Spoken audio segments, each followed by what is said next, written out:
I thought I'd tell you a little story that relates to my naval electronics training and my actual flight training in life. As I told you in November of this year, I celebrated 50 years since I went into Navy boot camp. I did so in Orlando, Florida. This shows the Navy Reserve Center there. Fact is that the recruit training center was shut down in 1990. Basically shut down in 1985, but finally closed in 1990. So it's not there anymore. That's kind of some of the things that happened in 50 years. Well, 50 years ago in January would be January of 2023 will be 50-year anniversary of that. I went from the boot camp, Navy boot camp in Orlando, Florida, to the Navy Training Center in Milton, Tennessee for approximately 11 months or so of electronics training that ended up being 12 and a half months, something like that. So in January of 1972, keep remembering these dates, they're kind of old. I went to this base right here. It's changed also, but it's still, this one is still there at least. Here's the front gate. My barracks was over in this area. Down in this area, I had electronics training for over a year, 40 hours a week, 8 hours a day. It was quite intensive. I enjoyed it though. But the rest of this base is much different than it was when I was there. But at least the base is still there. Now on the north side, and this is one of the funny stories I'll tell you about. On the north side, most of this, there was a Naval Reserve training barracks and stuff up here, and I see it is gone. And there's buildings up here now. This was not this way when I was there. When I was there, this was open field. There was a arena over here, but the rest of this was basically open field until you got up here to the runway, which for us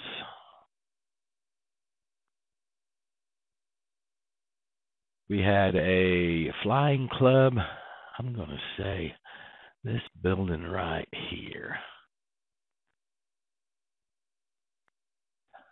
I think these were maintenance buildings, and this one was our flying club.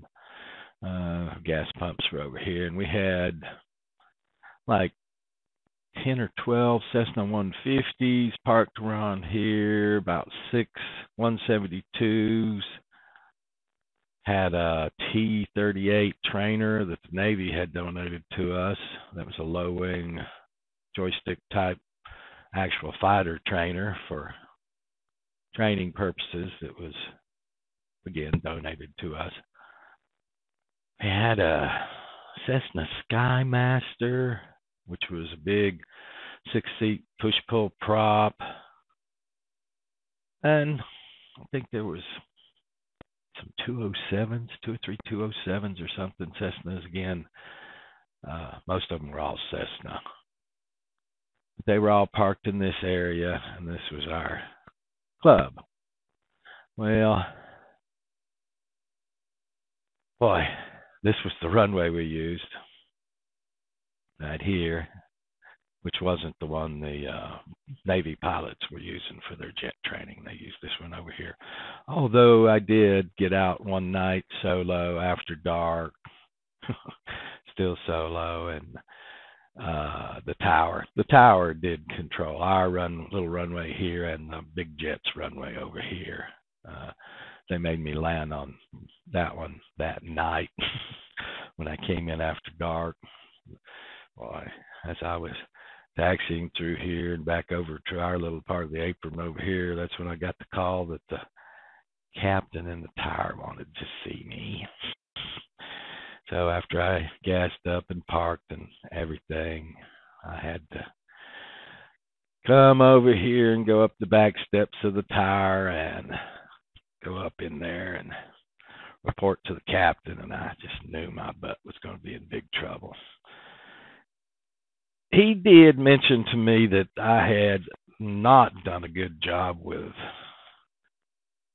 reckoning my flight and had gotten out after dark, that I should step that up in the future and square that away. He was very nice about it. And then as I was dismissed and turned to leave, he called me back and told me off the record that you did a real good job getting that plane down in the dark on the runway. Everything went perfectly. Well, I'm sure it did. I'd had the training already. I'd been out for night flights with my instructors. There was two other events here. One was getting grounded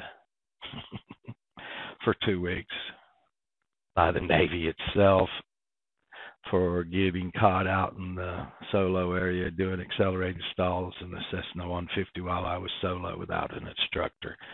I pleaded my case that, well, I was taught to do accelerated stalls during my training, and I thought I was supposed to practice everything solo that I had been taught in training, and that didn't work. I was grounded for 2 weeks and couldn't fly for 2 weeks. And the other event that was quite unique was this whole area right here was a carnival when I soloed. Once a year, the carnival came in here, Tennessee State Fair, whatever you want to call it. And they set up here. And, it was a zoo with the sailors throwing balls at dolls in the penny arcade area for money and trying to win all sorts of stuff and going crazy and spending their next 3 paychecks getting loans for just these dolls and stuff in this carnival atmosphere. Well, I knew I was getting close to solo, and one day as I was finishing up that night, the instructor told me to just offhandedly said, now, when you come to fly tomorrow, make sure you wear a shirt you like, but an old shirt you don't really care about. I thought that was kind of strange, but I didn't say nothing about it. Went back to the barracks that night. I had to walk all the way from here down, and then there was I guess right here is a crossway across the road. I think we might have had to walk down to the main gate at that time and then walk back over where my barracks was kind of in this area.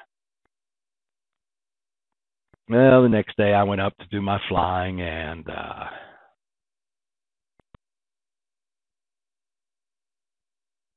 walked through the carnival and up there and did my flying. Let's see if this field even still exists.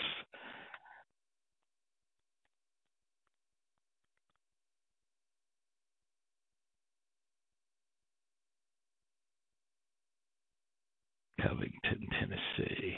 No, not where I thought it was. No, that's not the one I was thinking about. There used to be a grass field up here we used for training purposes.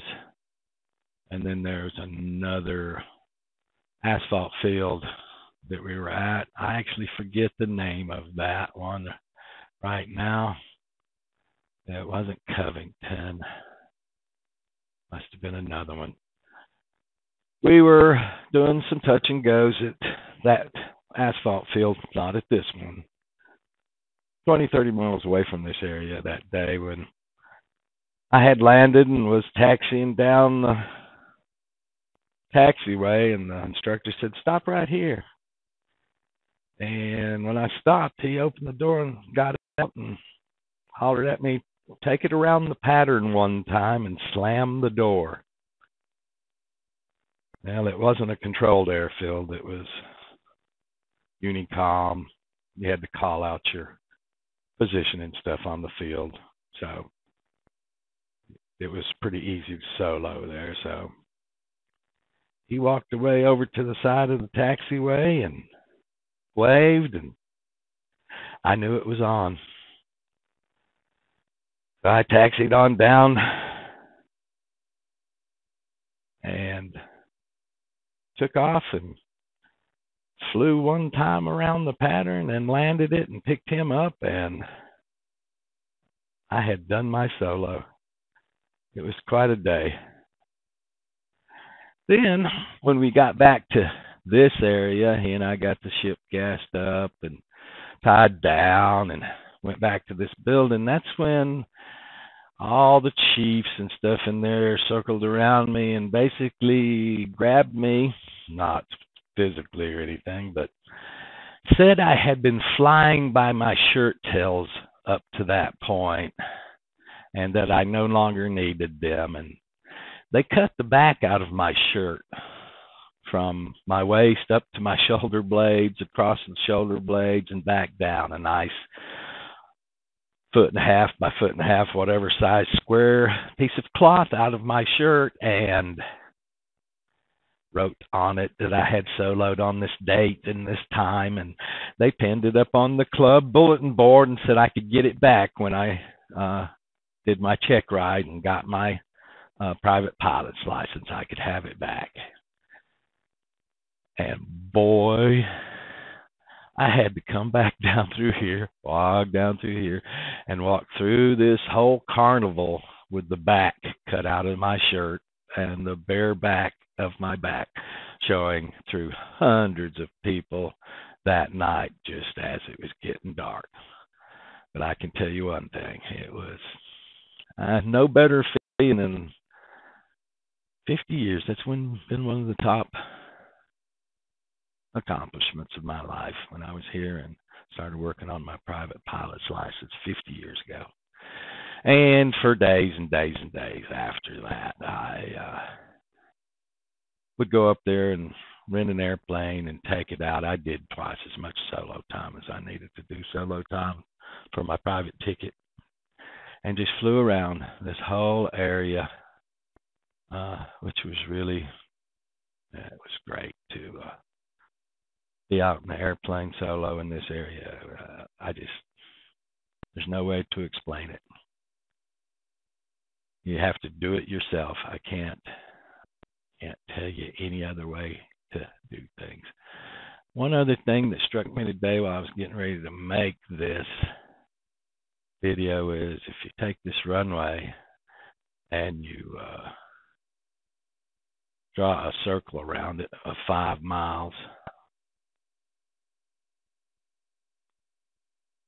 Yeah, that's close. That's the control area of most airports. And when you cross this boundary marker, the circle, you're supposed to call the tower, give them your information and stuff, request landing, etc., etc. I marked that 5-mile circle today, and this was just amazing that I found this. Right here, 5 miles out, is the old wagon wheel. We called it the wagon wheel, this structure right here on the ground. In truth, it was I guess it still is, saying it's there. It was, I think at one time it was a radio-controlled airplane club that had 3 runways crossing each other, 2 and 3, so that they could take off anytime they wanted to out there, and a circle around it. I don't know what it is. I don't know why it's still there. I would like to know. But this is the marker we used to look at and attempt to find on the ground. And as I would be flying back towards the airport, as you crossed over the wagon wheel, I just can't believe after 50 years, the base in Florida is gone where I went to boot camp. The base here in Millington's much changed. But the wagon wheel is still there for the 5 miles out marker. How about that? So crossing this is where we would call Memphis Tower, Cessna 492, Golf, whatever, request landing. And one of the instructors played a trick on me on this wagon wheel one time. I was out solo. He must have got on a separate frequency with the tower and told him not to talk to me, because I crossed this wagon wheel like I had 20, 30 times before and requested landing instructions, and I kept flying through here. Nothing on the radio. I requested landing instructions again. Nothing. Not a thing on the radio. So at that time, I rolled the plane over 90 degrees, pulled back on the stick, and started bringing it through here on a 180 to come back out of that 5-mile control zone. And as I rocked the wings up out of that steep turn level, another one of our aircraft from the flying club was in this position coming this way towards the wagon wheel. And I, of course, then immediately turned right and climbed 45 degrees in direction. They were supposed to go right 45 degrees in this direction when we saw we were approaching each other head on. Got back to, I of course circled around over here, came back around, came back over the wagon wheel again, requested permission to land, and immediately got permission to land, came on in the land. When I got back to the flying club, the other instructor who had been in that airplane came over and said, "Yep, you got into that control zone and didn't hear a thing from the tower, did you?" I said, "Yes, sir." He said, "Yep, and you did a good job handling it."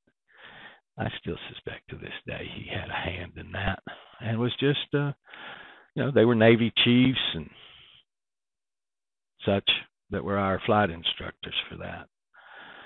But that's where I did a lot of my actual training in aircraft 50 years ago. Started out right here on these aprons, runways here. I had a little story about me soloing and getting in trouble coming in after dark. I actually got complimented for that one. Didn't get complimented when I got grounded for 2 weeks from flying for doing the accelerated stalls solo.